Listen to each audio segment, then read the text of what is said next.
which is the adoption of the agenda. Right. Everybody good with the agenda? Rearrange anything, add something, delete something? We're all good? Okay, we're all good with the agenda. Good. Next item is the public comment. There's no one else in the participant list that I can see. Right. So that brings us to the discussion items. In your packet, there's also the minutes from the previous meeting, which kind of go into detail about what you guys wanted to cover at this meeting. Right. First item was the discussion about the street tree code, and I need to re-examine that. The specific question that was asked was, what did the street tree code say 4 years ago about when a tree could be removed when it was hazardous? I went back and I looked at which of the versions of the code was in effect, and the specific provision about a hazardous tree that lifts a sidewalk in a manner that creates a mobility hazard, and that being allowed to be removed without a certified arborist report, that was added with the passage of a whole raft of amendments associated with housing mostly, but in July 3rd of 2019.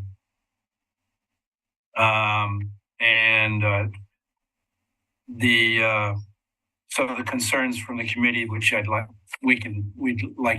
you to tell me in your own words what you think needs to happen, and then we can have a discussion about the best way to get that teed up for some direction from the city commission.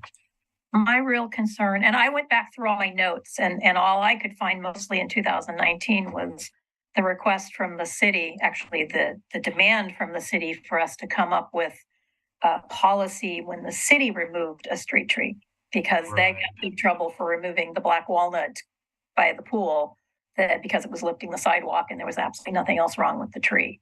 Mm-hmm. And I don't remember, if I remember discussions about all the sidewalks being lifted in the subdivision and all those people, because the city kind of basically had to bite the dust and redo the sidewalks. And I know that was a big expense.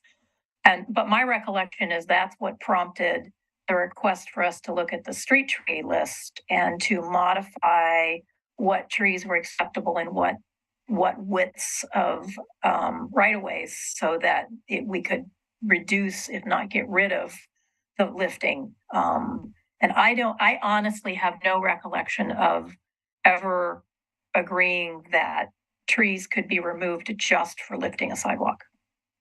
Because I'm going to say right now that every large street tree in the McLaughlin area could be cut down tomorrow, because they're all lifting sidewalks. And some of them are like 3 feet or more in diameter. And the thought of having those trees removed at a time when, in theory, we're supposed to care about climate change, and they're huge carbon sinks and they take up large amounts of carbon, not to mention all the other benefits that street trees give, cooling effects, taking up pollutants.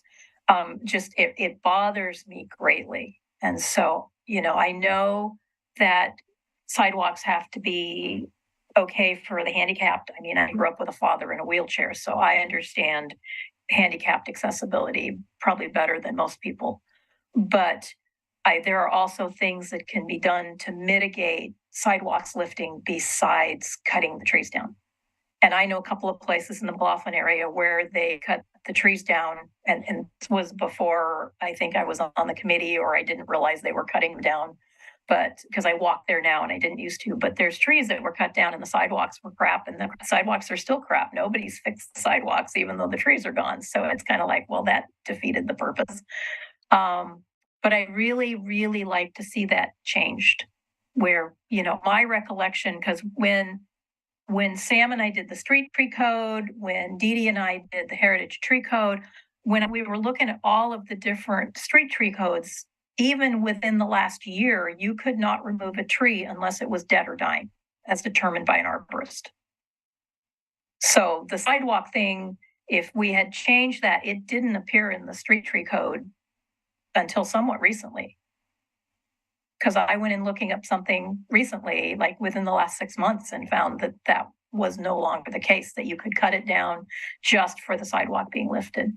Because there was a number up by the Nazarene Church where they cut trees down, one of which was over 24 inches in diameter or 18 inches in diameter. It technically would have qualified as the heritage tree based on size, and it was cut down, and there was no notice, there was no anything. Mm-hmm. So yeah, I agree with you that there needs to be a more industry standard definition of what a hazardous tree is.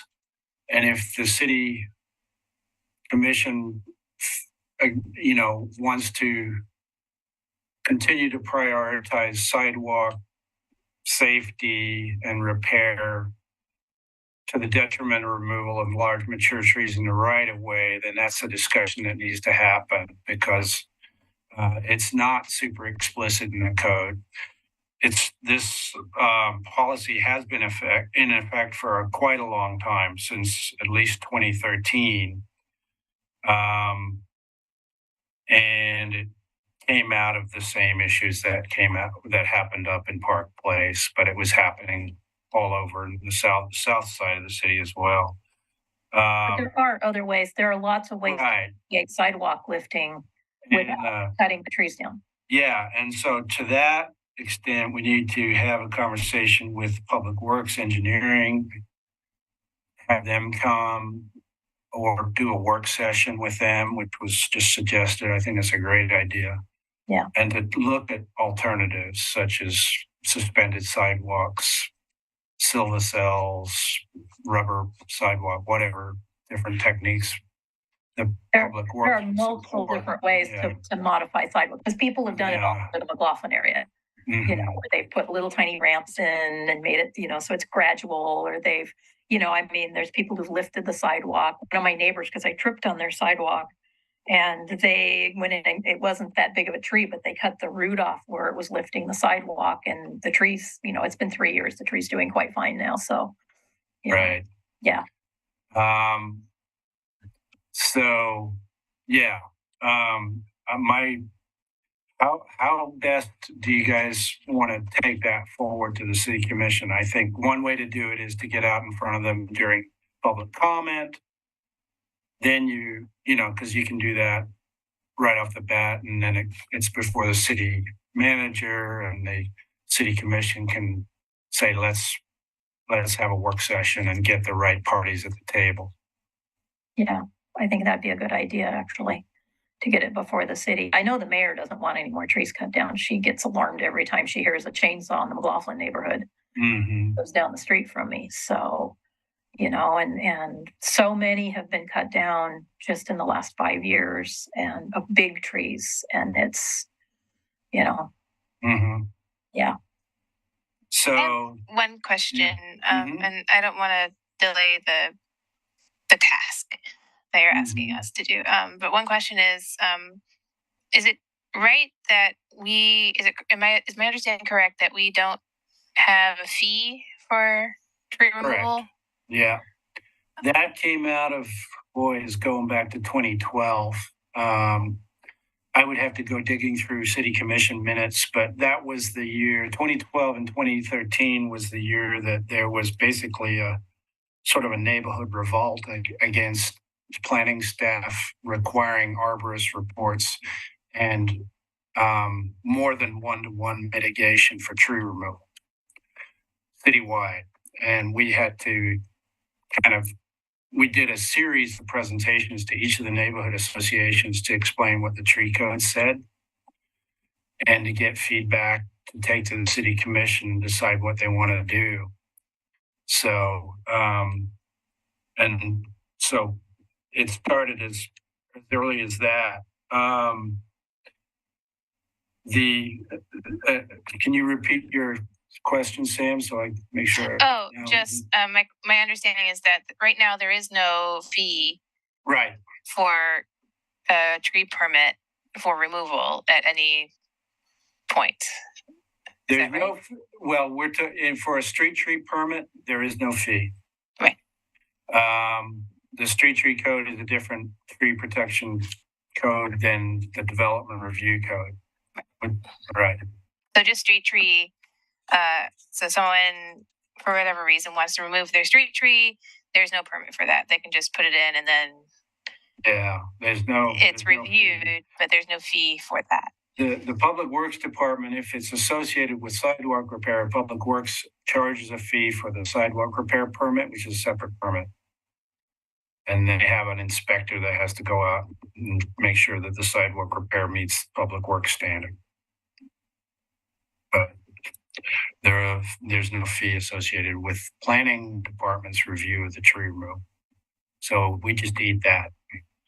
And I'm not sure how much time. Well, I know we spend a fair amount of time every year cumulatively reviewing street tree permits, but it's not at the level that you would see at City of Portland, sure. Where you have tree inspectors and arborists and, a lot higher bar to meet in order to remove the tree. Right. Yeah. Mm-hmm.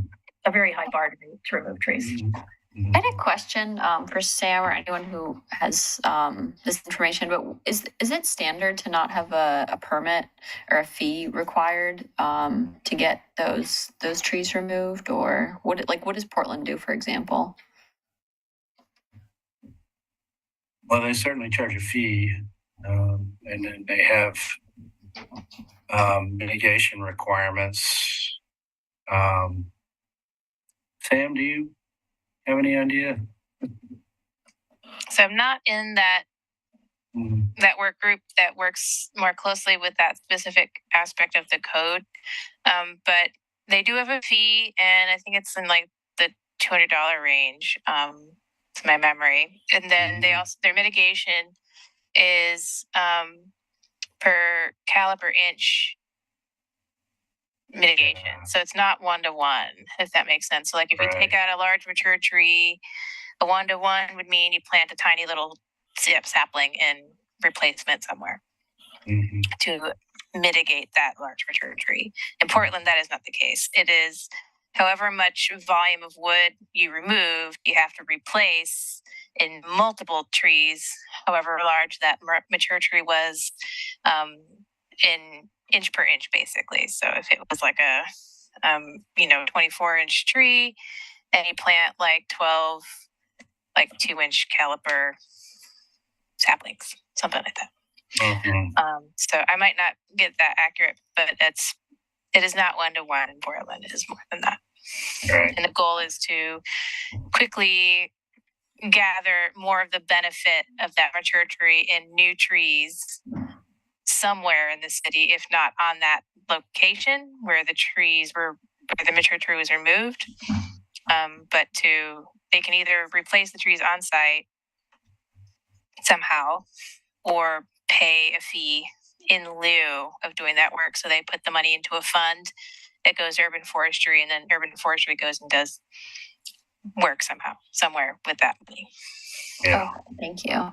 Yeah, I'm just trying to think of for example, the $200 or anything close to that. I mean, if you're getting a big mature tree removed, that $200 isn't probably going to be the main deterrent or even like a factor in deciding whether or not to remove that tree as a percentage of like the total cost to remove it.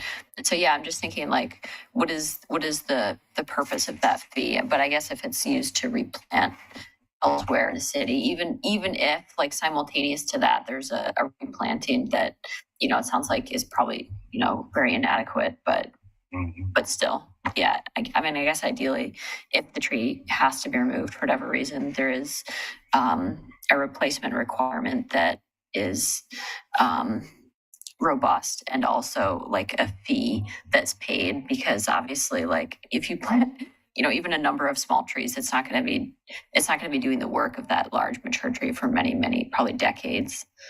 And so adding additional trees in other spaces makes sense, and using that money as a direct, like, if people pay that fee, then it goes directly into replanting elsewhere. I believe you also have to apply to have a tree removed, and the city of Portland frequently denies those requests. Right. If there's not a good, or they believe that tree is a major component of the tree canopy for the city, then that gets denied. So you can't just cut a tree down and pay a fee. You have to, there's permission that has to be given. So. Yeah, and then there's a standard, an arboricultural standard that has to be met, as opposed to a public safety standard regarding the sidewalk. So that's pretty different than the way Oregon City treats it. Mm-hmm. But I think that's a distinction that needs to be clarified with the city commission as well. Right. I just see way too many trees, big trees being removed. Just even just in the McLaughlin neighborhood, and that's disturbing, because if they are replanting, I see a little crapper tree replanting it, and it's just not the same thing. Mm-hmm. Yeah, I mean, there's several components to a fee. One is just to cover the cost of review, which is pretty small, but then other fees associated with the actual insurance mitigation. Right. So, yeah. So back to your question about what we want to do.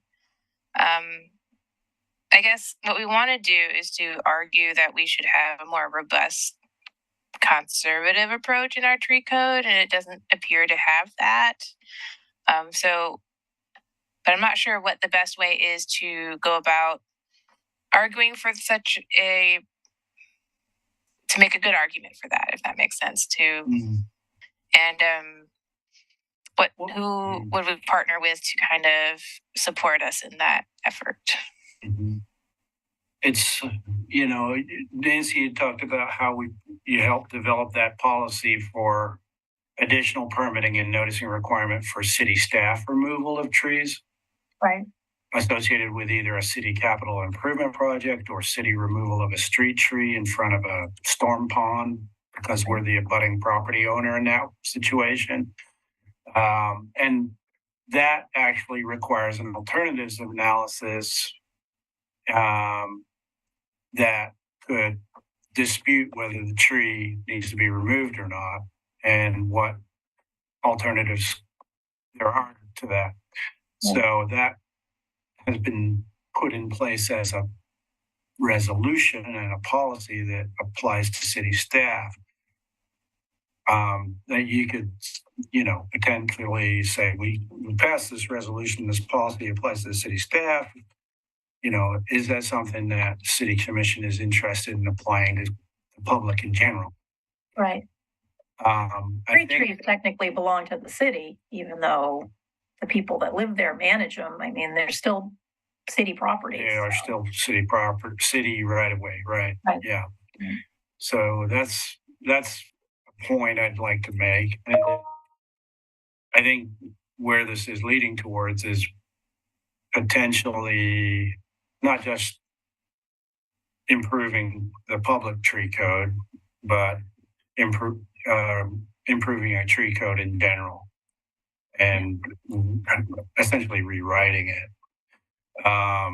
So that you have one section that talks about development review trees, you have a section that talks about public right-of-way trees, et cetera, et cetera. Because right now we have 4 separate chapters and dealing with different types of trees: heritage trees, public street trees, trees in natural resource areas, and then trees that are going through development review. But the mitigation approach, which, we're talking about here in terms of either acting as a disincentive to removal of the tree because the mitigation is pretty extensive and high, or just if the tree has to come out, replacing the ecosystem service value of that tree. Yeah. So, but I think that topic can be broached starting with public comment. I'd love to I'd love to get it straight into a work session, but I think that that may be take a little bit longer. So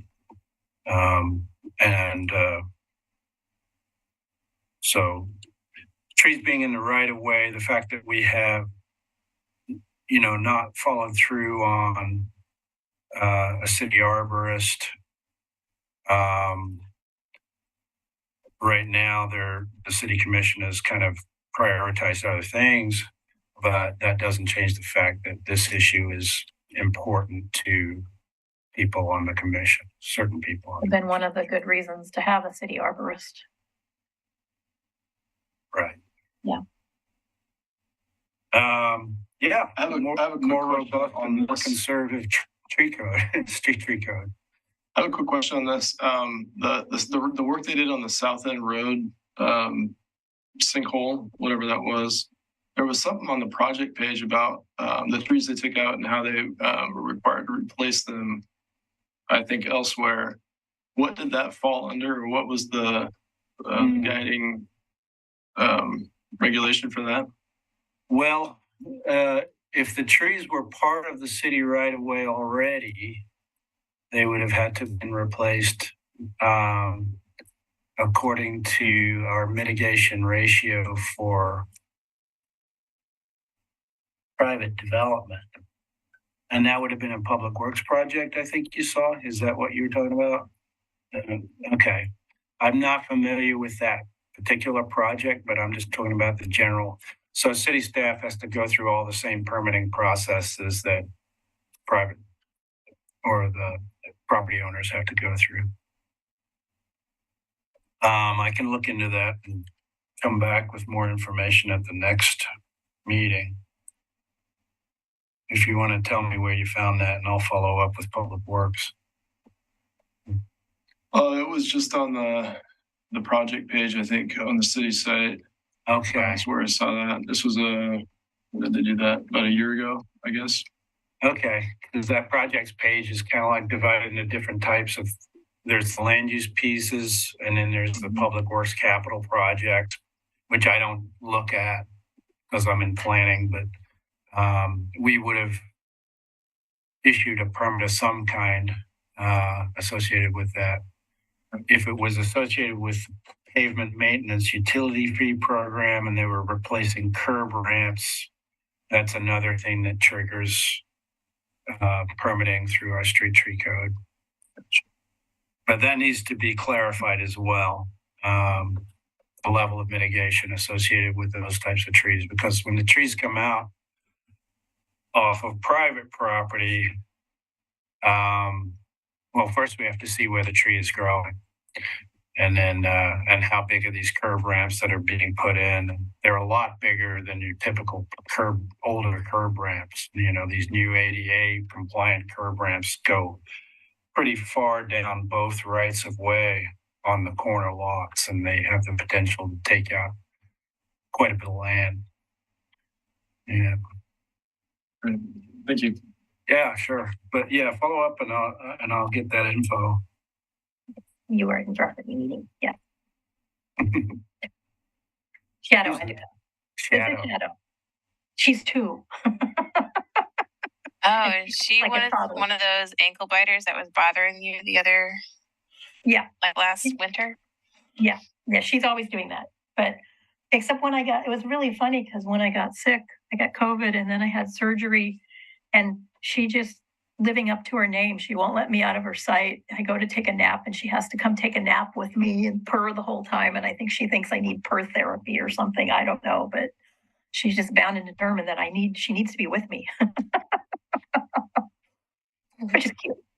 Yeah, it is. Wish I had a cat here. So for next steps on that street code question, Right. Your recommendation to us is that we speak during public comment at a commission session, what kind of a session would be most sensible? Oh, well, any of the next city commission meetings. Okay. Yeah. There's no. I talked to ideal Quill about it. She's like, yeah, just come to public comment. We'll let Tony know that you're going to be coming to public comment and that they need to expect it. And then, should we do something like, voice our concern about the current code and how like every large tree in the McLaughlin neighborhood could be cut down without any, and that we'd really like to see it changed so that, street trees were protected more, that, maybe get together with Public Works and look into mitigation. Yeah, maybe you'd say we'd like to request a work session to talk through ways to look at alternatives as opposed to just confirming that there's a sidewalk mobility hazard and then allowing a tree to be cut, which is the way it goes right now. Yeah, because I think we should do something constructive, not just go in and. I agree. I think it needs to be pushing towards getting the commission on board with the value of amending the code again, even though we've already looked at, we've kind of tackled what we call the minor street tree code amendment. Right. Which Jude Tadeus was presenting on at one of the previous meetings. So that's been adopted. We've got the list amended, but we still need to work on this part of the code. So, and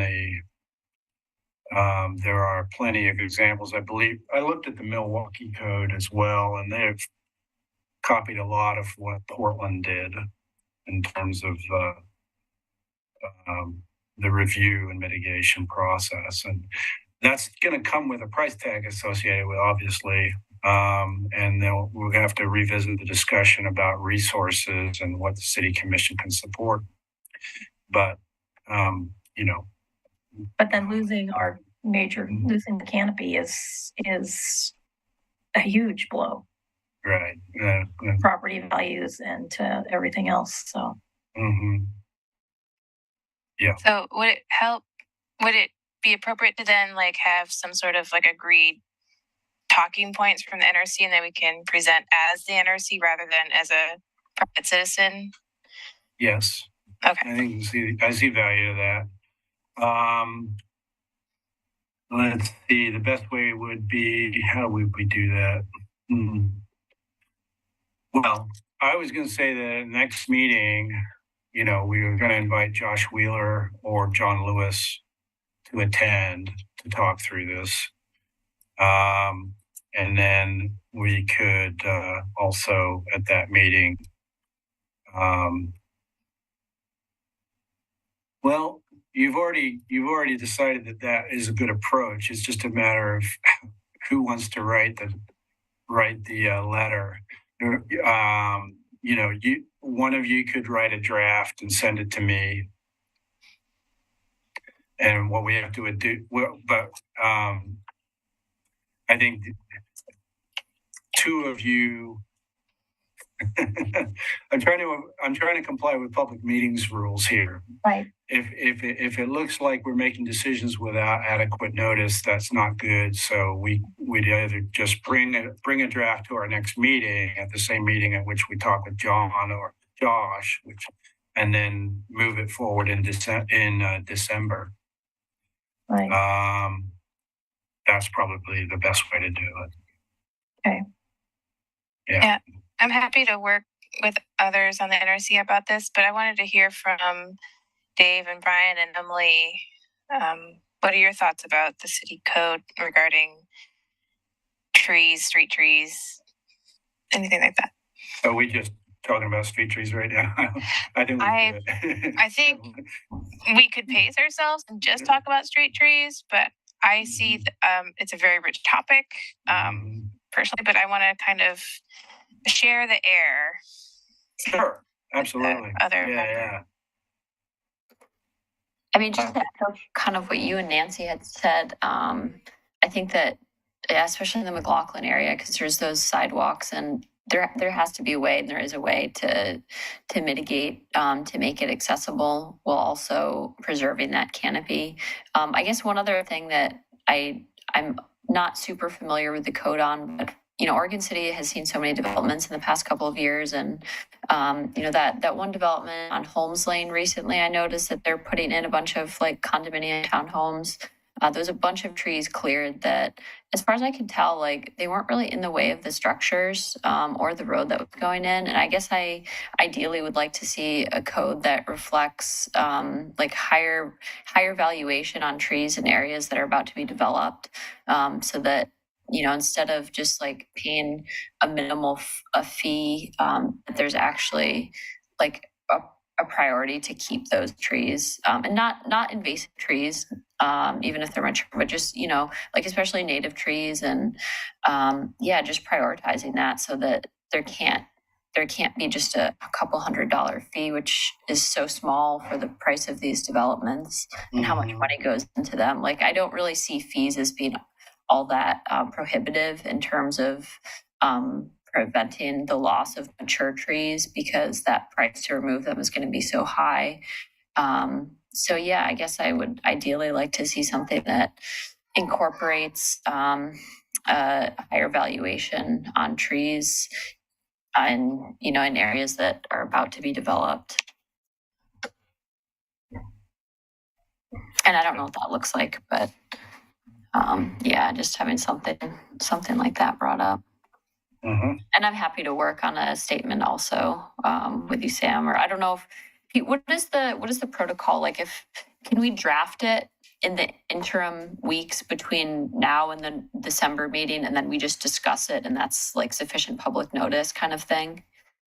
Yeah, I mean, as long as you could work on drafts and then bring it back for your next meeting to vote on.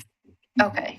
That sounds great. Kate, could you send us at least a link to what part of the code we're specifically talking about?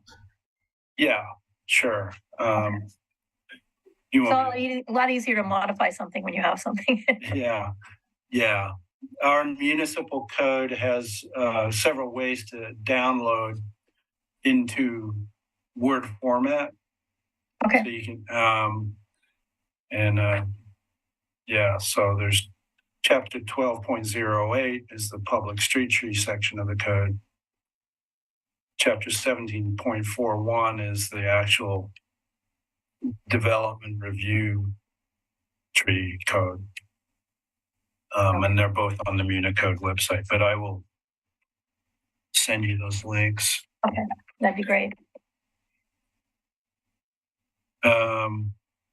Sorry, did Dave and Brian want to comment? Yeah. So I expect generally this group is going to have the same posture or opinion that we want to take a stance of conservation. So that's certainly not, maybe I'm wrong here, but I don't think going to be debated in this group. I think we have an important question to ask of how do we get there, and what's the most effective way to get there, and is it looking at, do we want to take the whole apple, right? Do we want to take the whole code and start thinking about how can we look at this holistically?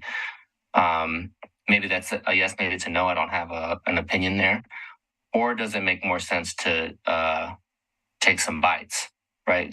Look back at street trees, look back at new construction developments or whatever.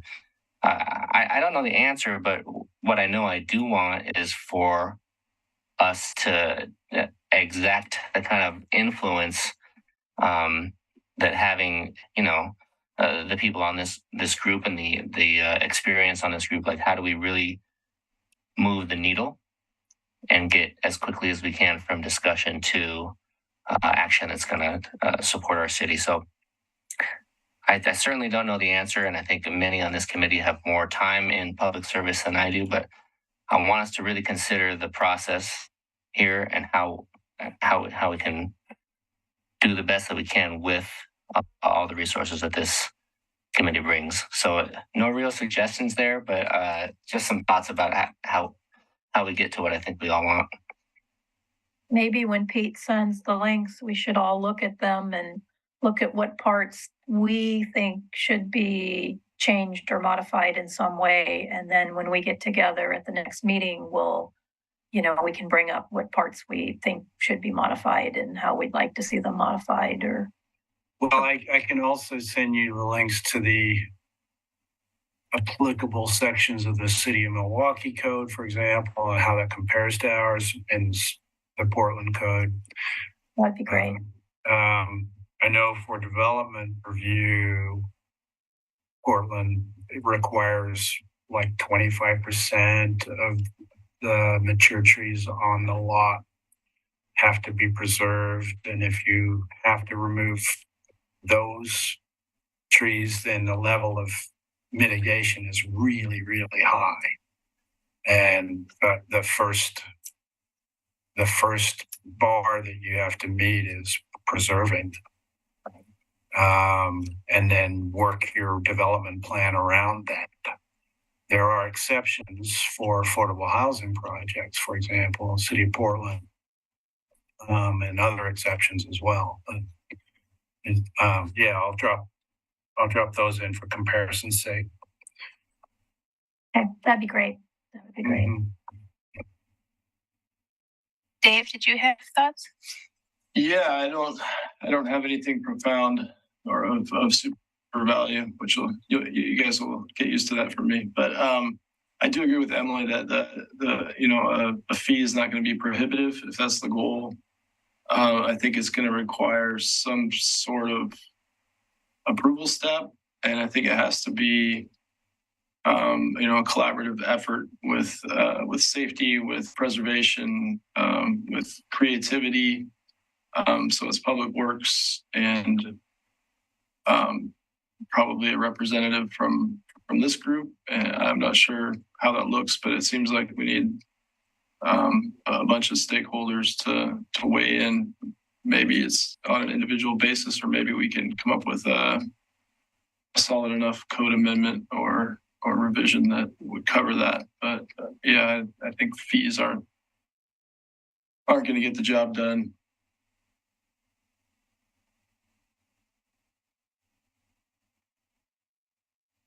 Well, I'm happy to kind of get the ball rolling after Pete sends those links.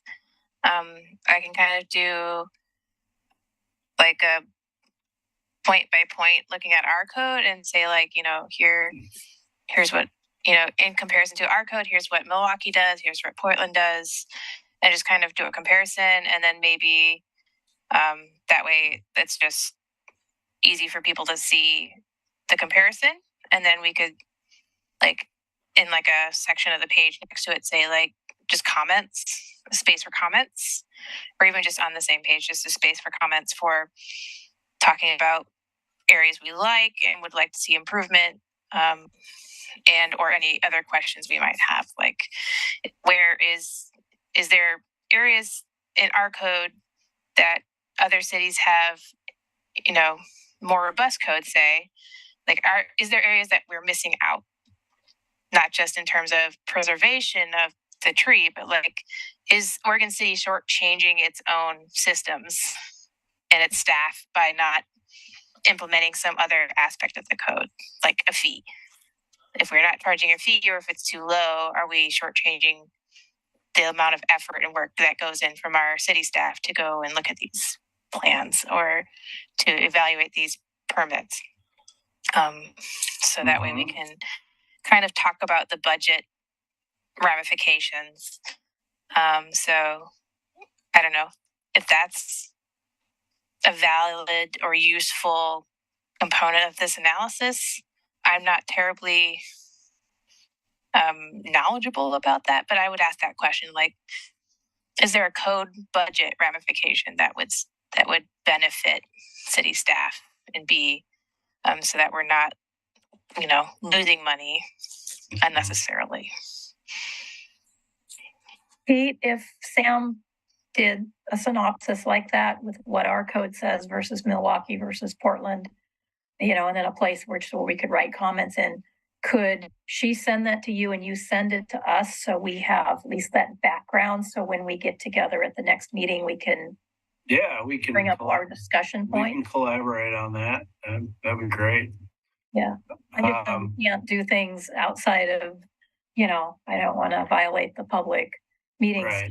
But if she could send that, if she could do that and you could send it to each of us so we could fill in things on our own so that the next meeting we would have make notes. our talking points that we already had looked at. Would that is that legal for her to do and for you to do? Yeah, I mean, I could set up a code matrix, send it out. You guys work on it individually. Right. I mean, I can work on that with Sam. Okay. Send it out. You guys then work on it individually, write your comments in, and we come back and we talk through it. Yeah, good. That's a good process. Thank you. Yeah. And I'm happy to work with anyone that wants to help. Yeah, I can definitely, and I'm happy to present that too. I don't know what everyone's schedules looking like, but yeah, I'll be here for that commission meeting in December, as long as it's at the normal, that third week. Yeah, looks like it looks like the 20th. Holidays. Yeah, Christmas is coming. First and third Wednesday. So there's a meeting on the 6th for sure. Okay. There's a meeting on the 20th, and then there's normally, I think, a work session on the second Tuesday. I may have that wrong, which would be the 12th. Okay. I put those on my calendar, and yeah, I can present at any of those. Ideally not all three, but at least ideally not. It probably should be a date after we meet though too. Yeah, that's right. So let's see. So that would be maybe the 20th. We meet on the 13th of December. And okay, so yeah, that would be the 20th. Probably have a meeting on the 20th. So it may be pretty packed, but we'll see. Okay. Even if it's public comment, if you've got a something written and something attached to it, verbally you only get 3 minutes, but you get to pass out, whatever written document you have. Okay, good. Yeah. Good. Yeah, definitely. Yeah, definitely have something prepared. I think as we think about this together, I certainly agree with Dave that a fee likely won't be a deterrent. But I do think that the idea of fees is something that we can use as a committee to help our cause and to say, like, look, we should at least be collecting fees enough to cover the costs of the city. And I don't think there's anyone on the city commission who would say anything different than that. And so there's an opportunity to say something that will be listened to, which is, hey, we're not covering these costs right now, and we want to look at how we can cover them by taking a look at this code. And while we're at it, we want to make sure that we're doing all these other best things for our city and our canopy. So I just want to suggest that we look at it from that way, from the people who have to make decisions about the dollars and cents, that we make sure that we're putting those dollars and cents in front of them. Yeah, that's a good idea. Really good idea. Yeah, I think looking at the fee is not like the primary purpose wouldn't be to deter, but it would be to fund other projects. Mm-hmm. I just pulled up the Portland tree fee schedule from Title 11, which is a red line version, and it's pretty illuminating. So I'll drop that into the email. Well, okay. Yay. We have a game plan. Yeah, I like that.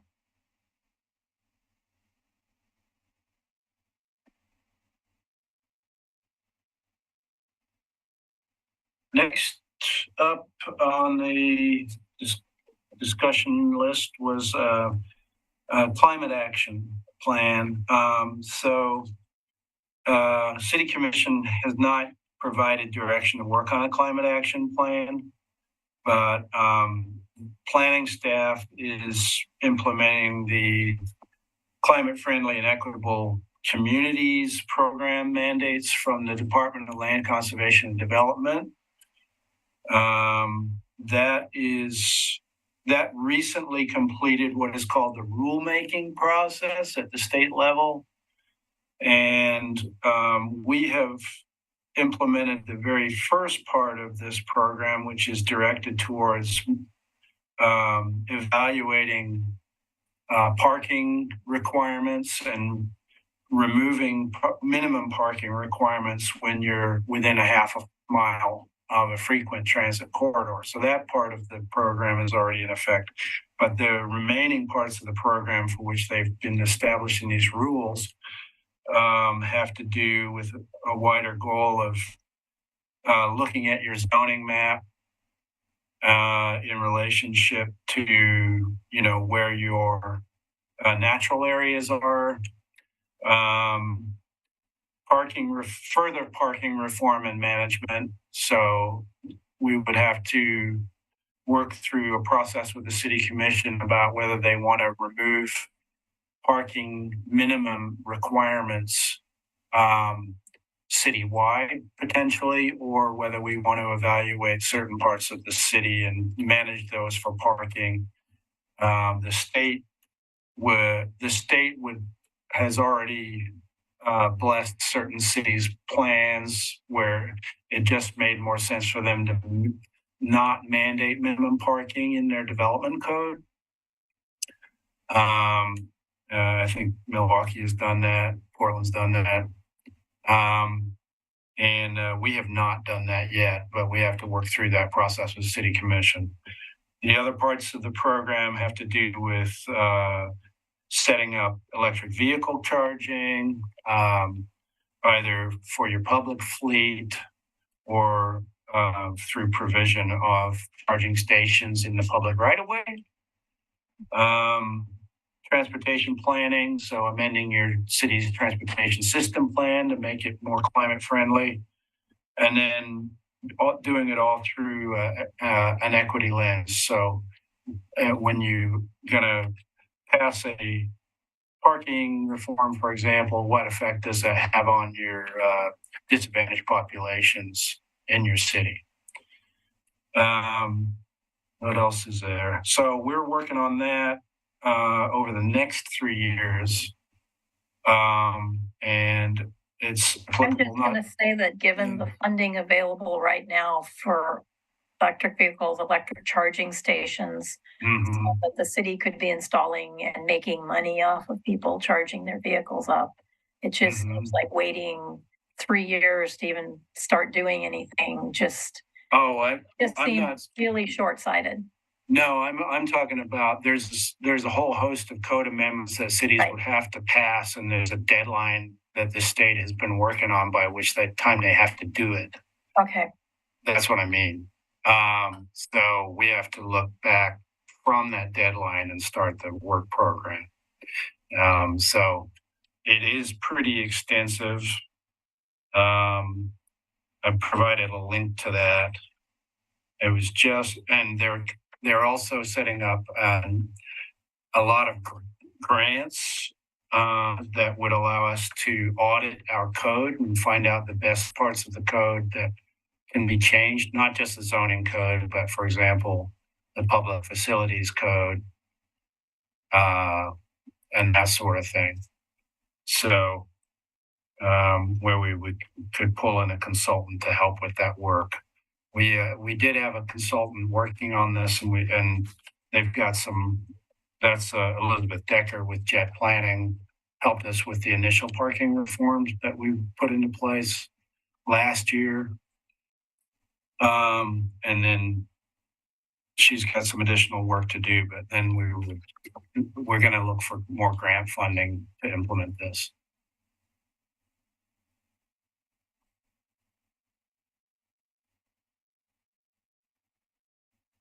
Does anybody have any questions or comments about that? So is there any expectation of more. So after, there's probably like multiple steps from this climate friendly and equitable communities program, which I'm sure is keeping you busy. But I was wondering, like, if there's any expectation of more, either to come some similar work that would be in the action plan to come from that, or would that inform the action plan? I was wondering, like, is this like just a cog in the wheel of the action plan? The machine. Well, part of it is it requires public involvement because this is a statewide program. We have to consider housing. And so when we're looking at the standards that we're going to adopt, they have to be clear and objective, not just aspirational. And that's something else that the state is requiring as well, not just associated with climate, but anything to do with housing, you have to adopt clear and objective standards for. So these two mandates are going to come together over the next few years, and planning will be fairly busy with code amendments to do both things. We're going to have a work session with the city commission to get them prepared for this process and tell them what the deadlines and the schedule is going to be. And we'll definitely want to be involving you guys, Transportation Advisory Committee, if they're interested, and then the Public Works Department. So there's going to need to be a lot of collaboration between the city departments that are affected by this. There's an infrastructure component as well, which means, if the biggest obstacle to getting the housing issue resolved and producing the housing units that the governor's office is setting, then a second part of the work that's coming out of the housing mandates is providing either technical assistance to evaluate infrastructure, which I'm not sure is that valuable to the city because we've done a lot of technical analysis of our infrastructure. And it's more of like, how do we replace it and how do we find the money to build it? Not just replace, but build new so that we can build new housing. All of that will be done in between now and 2027.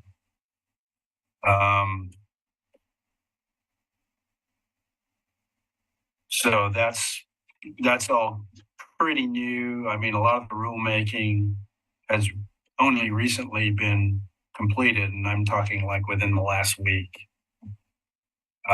So there's going to be, with that, cities will have the option of amending their own code, or if they don't meet the deadlines, state code goes into effect regardless. And, the state code may be difficult to implement at the local level. So, they're giving opportunity for cities to comply by amending their own code. For smaller communities, it may make sense to, adopt a model code. But most cities and counties are going to look pretty hard at evaluating what they've already got on the books. So what's the next deadline then? Do you know? Well, the next deadline for me is sending in a letter of interest by the 20th for grant funding. And that's just a letter of interest. It doesn't have to be a full grant proposal yet. Once that's done, here's the email I printed out.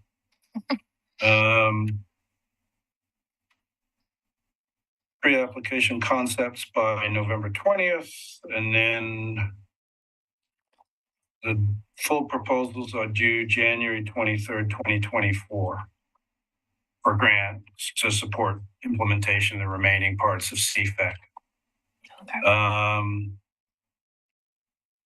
Okay. This is all codified in Oregon administrative rules. The one that affects zoning and development code is OAR 660.012, which is our transportation planning rule statewide. And then the grant funding will also support market studies to refine locations and sizes for climate-friendly areas. Climate-friendly areas is kind of a term they're going to be using to define areas that are supported by transit and are fairly high density, and where people have choices to not drive cars, that sort of thing. Amending zoning maps and development regulations. Doing equitable public engagement is a big component of it, including work with disability consultants. As I mentioned, transportation system planning and other CFEC related work. And the state planner that is coordinating this is, well, we also have Kelly Reed, our former planner, who's our DLCD rep for the Portland metro area. So she's been communicating with us about that.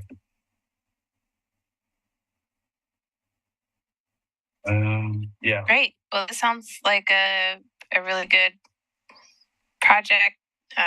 Happy to support NRC in this when you need us. Yeah. We will definitely be coming back to you with more information. Right.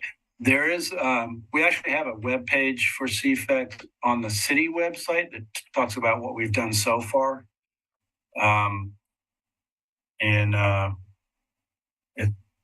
We'll be updating that page as we go along.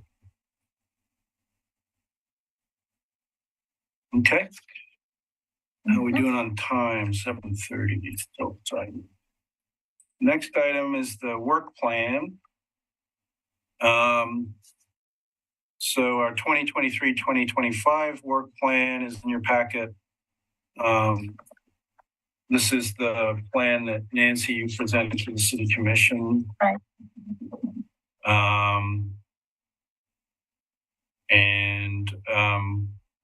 I guess my question for the committee is, do you want to refine certain parts of this work plan?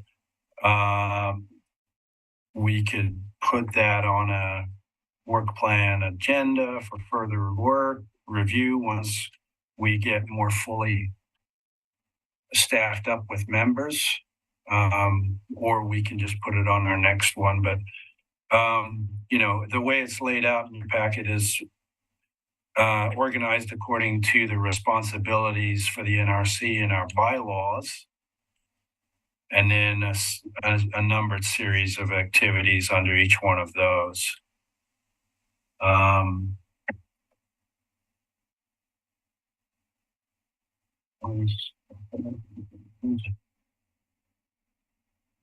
And in terms of it aligning with city commission goals and priorities, I think it's going to be pretty hard to do that right now, considering that. So, I mean, we should just work off of what we have for the time being, okay. In my opinion. But there's definitely some stuff we want to continue to do. There may be some goals in here that we want to reevaluate. How did you want to tackle this one?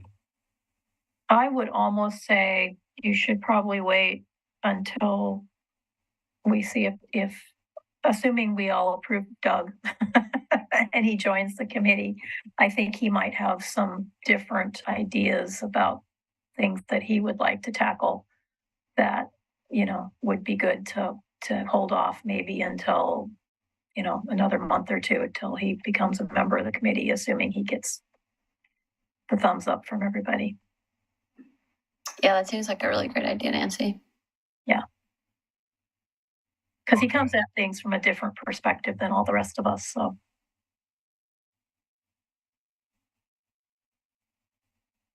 Okay. All right. Yeah, he did seemed to have a lot of ideas related to work on urban renewal and the cove, et cetera, et cetera. Always good to have different perspectives. Yeah. Okay. But we'll table that and get back on board with that once we have figured out whether we get Doug on our team again. Right.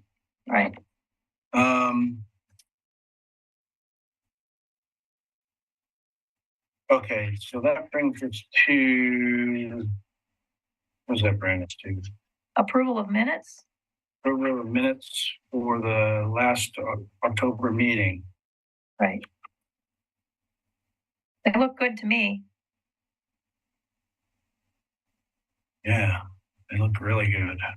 Yeah. Oh, I should also mention, yeah. Well, we aren't in communications yet. I'll get to that. Okay. Okay. Anybody else want to comment on the minutes?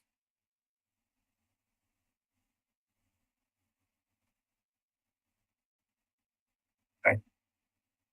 Do we have consensus to adopt? Yes. Thumbs up? Yeah. Okay, it's unanimous.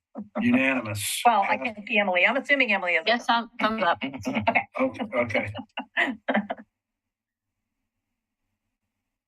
All right, and now let's on to communications.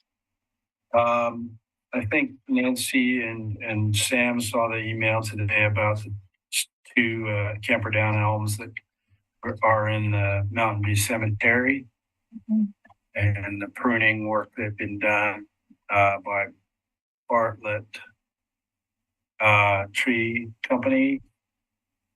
So, and there were some before and after photos attached to that email that showed how they'd removed some of the dead and dying canopy and left the healthier stuff behind. And then your recommendations as a committee for mulch and watering taken into account by the Parks Department. That's great. So thank you for that. And thank you for Dee Dee for bringing all that to our attention. Yeah, I agree.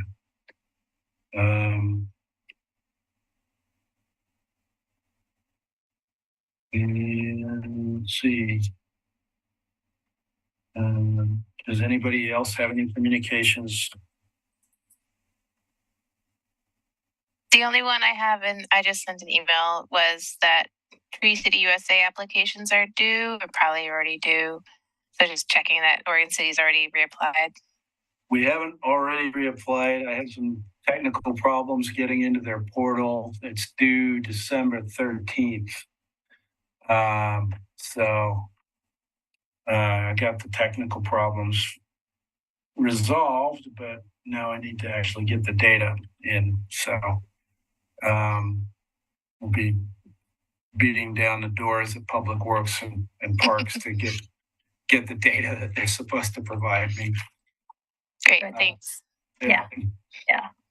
We have our own data as far as, how many tree removal and replacement permits we've approved, but I don't know that that's an accurate gauge of what's actually been planted at any given point in time.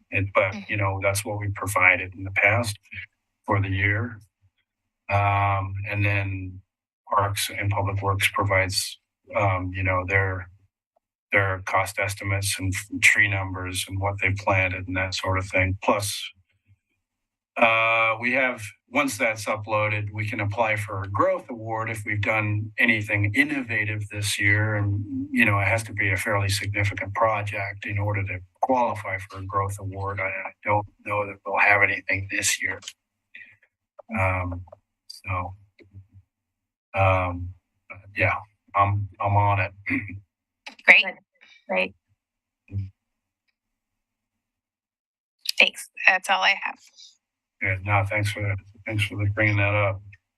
Any other communications from anybody? Okay. Well, it's great to see you all again. I hope you have a wonderful Thanksgiving.